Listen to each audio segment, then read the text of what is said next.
I still remember the exact moment I saw her again. It was a quiet Thursday evening in Seattle. Rain was falling softly outside the cafe window, the kind of slow rain that makes the whole city feel calm and lonely at the same time. I was sitting alone at a small table near the glass, holding a cup of coffee that had already gone cold. I had just finished a long day at work, and honestly, all I wanted was 10 minutes of silence before going home to my empty apartment. 20 years is a long time. Long enough for memories to fade. Long enough for people to disappear from your life and become nothing more than old stories you tell yourself on quiet nights. Or at least, that's what I believed. I was staring outside at the wet street when the cafe door opened and the small bell above it rang softly. I did not even look up at first. People came and went all the time, but a moment later I heard a voice that made my heart stop. "Excuse me, is this seat taken?" It was a simple question, a normal voice, but something about it felt strangely familiar. I slowly looked up, and for a few seconds, I forgot how to breathe. Standing in front of me was a woman holding a small umbrella, raindrops still shining on her coat. Her long brown hair rested softly over her shoulders. Her eyes were calm and warm, the same deep green I had once known better than anyone else in the world. My chest tightened. No way. My mind tried to tell me I was wrong, that it could not be her, that 20 years changes people too much. But my heart already knew. "Emily?" I said quietly. The moment I spoke her name, her eyes widened slightly. And then she smiled. Not a polite smile. Not a stranger's smile. It was the same smile I remembered from a lifetime ago. "Daniel," she said softly. Hearing my name and her voice again felt unreal. Like a dream I had buried years ago suddenly came back to life. For a moment, neither of us moved. The noise of the cafe faded around us. The sound of coffee machines, quiet conversations, and rain outside all seemed far away. It was just us. Two people who had once meant everything to each other. Two people who had not seen each other in 20 years. I stood up slowly, still trying to believe what I was seeing. "I can't believe it's really you," I said. She laughed softly, the same warm laugh that used to make my whole day brighter when we were younger. "I was thinking the same thing," she said. She placed her umbrella near the door and sat down across from me like it was the most natural thing in the world. But nothing about this felt normal to me. Because Emily Parker was not just someone from my past. She was the girl I had loved more than anyone. The girl who disappeared from my life without a single goodbye. 20 years ago. Back then we were just two college students in Boston, with big dreams and very little money. We spent our days studying, working part-time jobs, and walking through the city late at night talking about our future. Emily wanted to become a photographer. She had a way of seeing beauty in simple things. Old streets, quiet parks, people laughing in the sunlight. She carried her camera everywhere. I wanted to become an architect.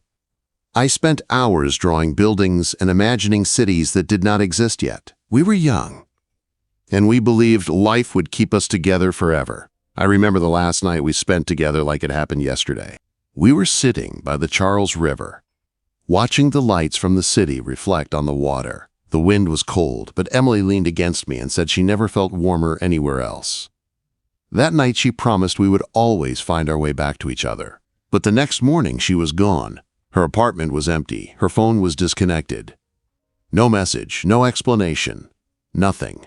I searched for her for months. I called every number I had. I even visited her parents' old house in Chicago, but they had moved away too. It was like Emily and her whole family had vanished from the world overnight. Eventually, life forced me to move forward. I graduated. I moved to Seattle.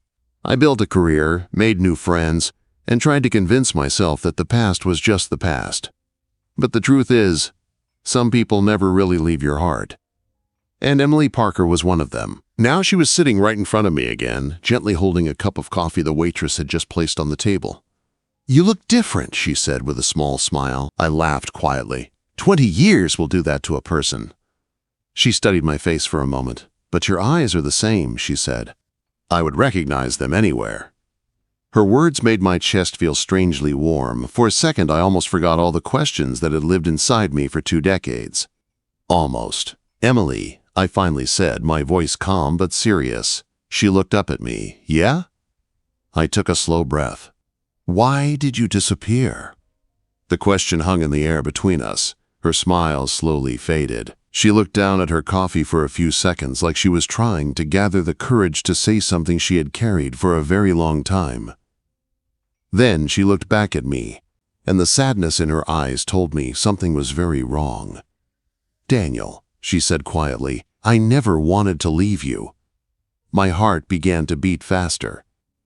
Because deep down I knew whatever happened 20 years ago was about to change everything I thought I knew about the past, and I had no idea if I was ready to hear the truth.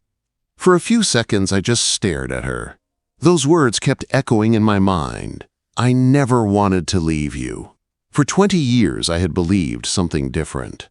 I believed she walked away. I believed she chose a different life and decided I was not part of it anymore. That belief had followed me through every year of my life like a quiet shadow. Now she was telling me the opposite. My hands tightened slightly around my coffee cup. "Then what happened?" I asked. My voice sounded calm, but inside my chest my heart was racing.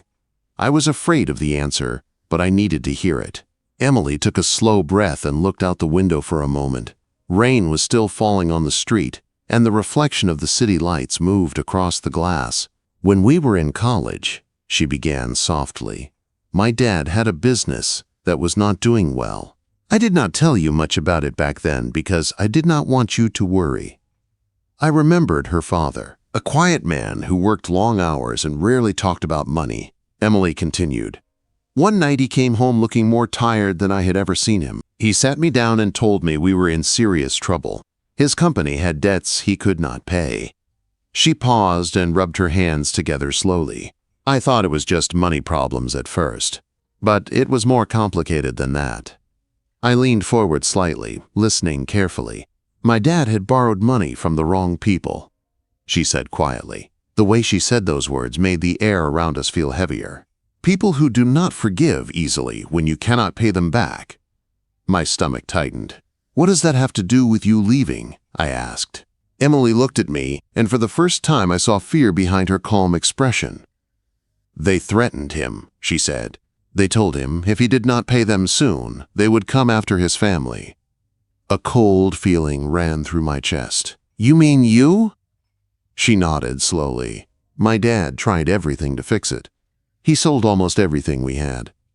But it still was not enough." Quote, "The cafe noise around us felt distant again, so one night," she continued, "he made a decision." Her voice grew quieter. "He told me we had to leave the city immediately. New names, new place, no contact with anyone we knew." My mind struggled to understand what she was saying. "Emily, why didn't you tell me?" I asked.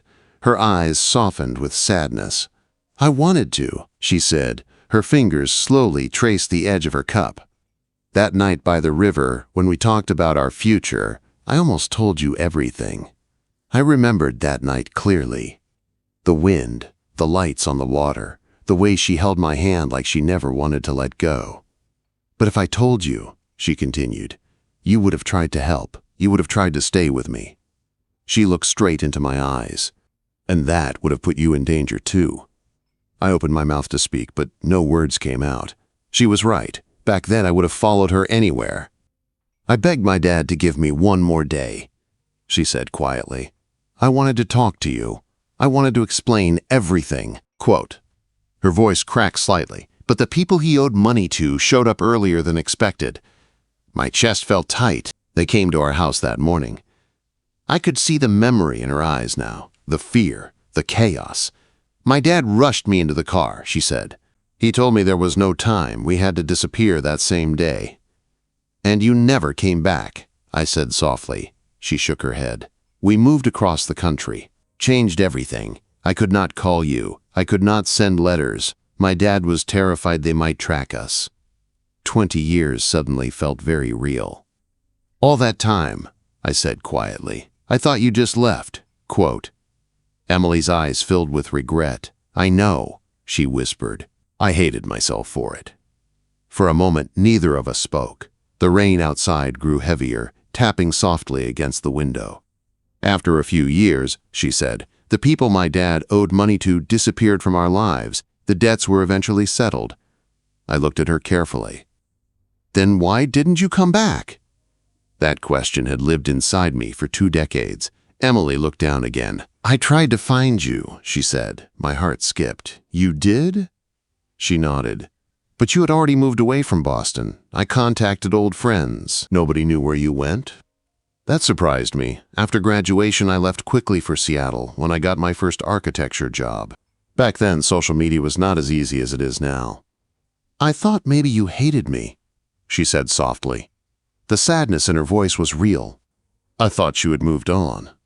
I let out a quiet breath. The truth was, I had tried, but moving on and forgetting someone are two very different things. We sat in silence for a moment. Then something crossed my mind. "Wait," I said slowly, "if you could not find me." I looked around the cafe. "How did you find me now?" Emily hesitated. For the first time since we started talking, she looked nervous. Her fingers tightened slightly around the cup. "That's the strange part," she said. My curiosity grew. "What do you mean?" She looked up at me again, and there was something in her eyes now that made my heart beat faster. "Daniel," she said quietly, "I did not come to Seattle by accident."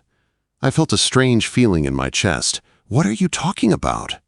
She took a slow breath. Then she said something that changed everything again. "I came here to find you." My mind struggled to keep up. "But how? After 20 years?" Emily's eyes met mine, and the next words she spoke made my heart skip. "Because someone showed me where you were." I leaned forward. "Who?" She hesitated for just a moment.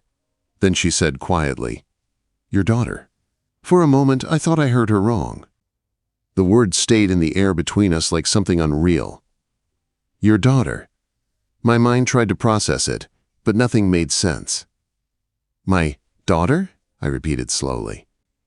Emily nodded gently, but she was watching my face carefully, as if she expected my reaction to be strong. My heart started beating faster. "Emily," I said, trying to stay calm, "I don't have a daughter. At least that's what I believed. I had never been married. I had never had children. My life had been simple: work, a few close friends, quiet weekends, and a small apartment in Seattle." Emily looked down for a second, then back at me. "You do," she said softly. My chest felt tight. Her name is Lily. The name meant nothing to me, but something about the way Emily said it made my stomach twist. "That's not possible," I said. Emily leaned forward slightly. "Daniel, please listen to me." Her voice was gentle but serious. 20 years ago, a few weeks before my father forced us to leave Boston, I found out I was pregnant. The world around me seemed to stop. My fingers slowly loosened from the coffee cup. "Pregnant?" My heart started pounding. "You're saying—" I began, but I could not finish the sentence. Emily nodded. "Yes."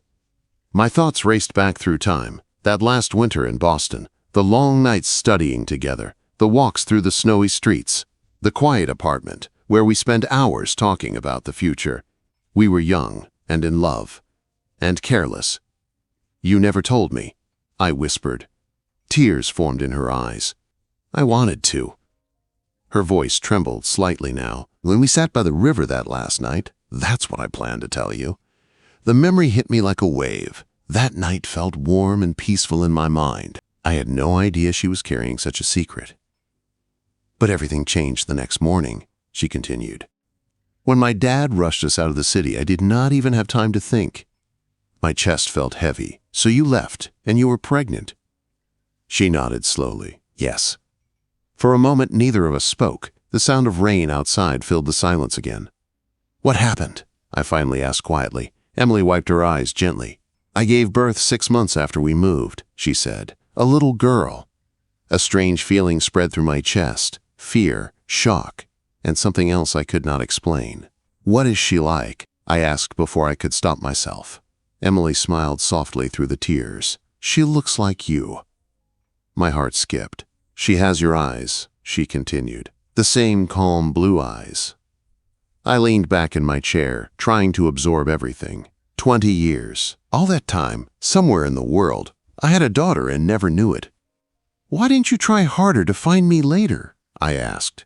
Emily took a slow breath. "At first, I was still afraid of the people who threatened my dad. We stayed hidden for years." She paused. "Then life became complicated." "What do you mean?" "I was raising Lily alone," she said. "My dad passed away when she was 7. After that, it was just the two of us." Her voice carried quiet strength. "I worked 2 jobs. I moved several times. Life was not easy." I felt something twist painfully in my chest. All those years she was raising our child alone while I lived a normal life, completely unaware.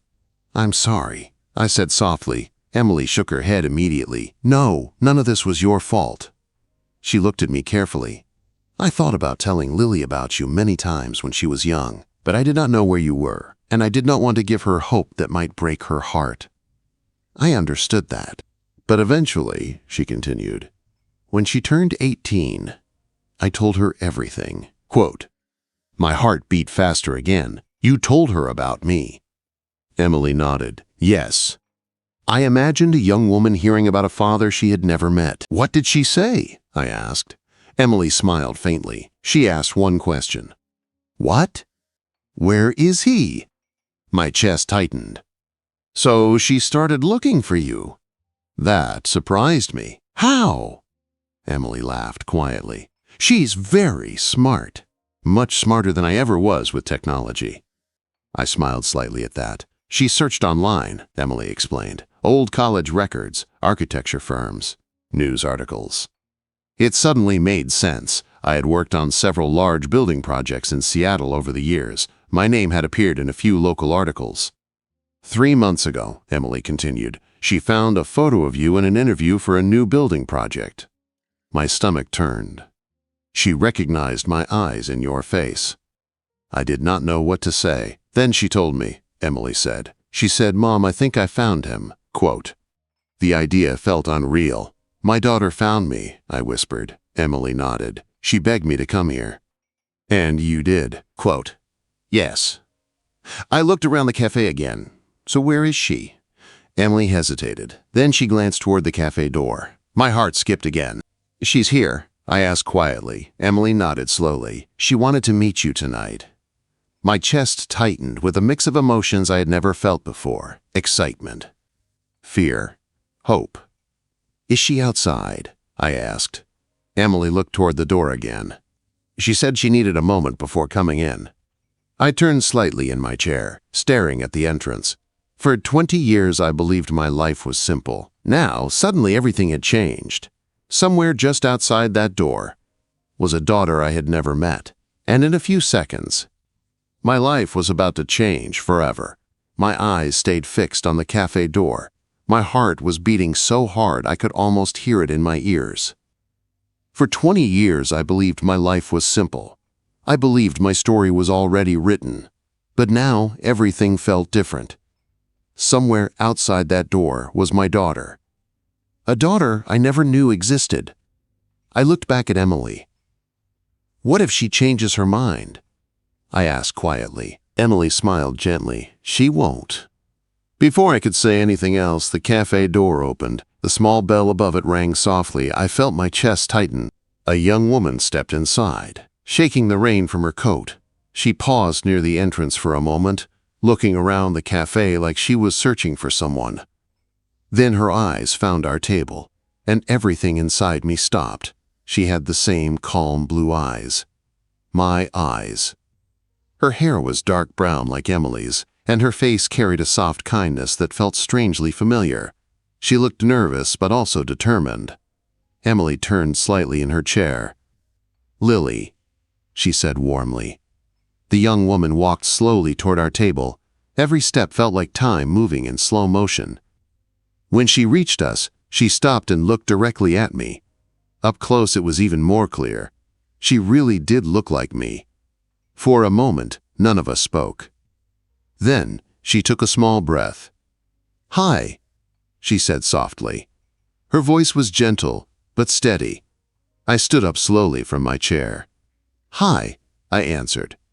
The word felt too small for such a big moment. For 20 years, I had no idea she existed. Now she was standing right in front of me. "I'm Lily," she said. I nodded quietly. "I know."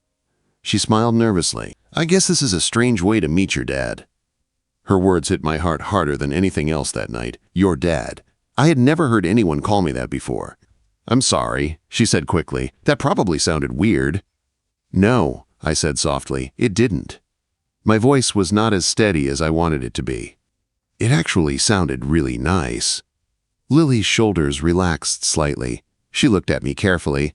"I've imagined this moment a lot," she said, "but I never knew what I would say." I laughed quietly. Honestly, I didn't even know this moment existed until about 10 minutes ago. That made her laugh too. The tension between us softened a little. Emily watched both of us with quiet emotion in her eyes. Lily finally pulled out the empty chair beside Emily and sat down. For a few seconds, she just studied my face. "You really do look like my mom described," she said. "What did she say?" I asked. "She said you had kind eyes," Lily replied. Emily smiled softly beside her. I felt something warm in my chest. "Your mom told me you found me," I said. Lily nodded proudly. "It took a while, but I knew you had to be out there somewhere." "How did you know it was me in that photo?" She pointed gently toward my face. "The eyes," she said. "That's when I was sure."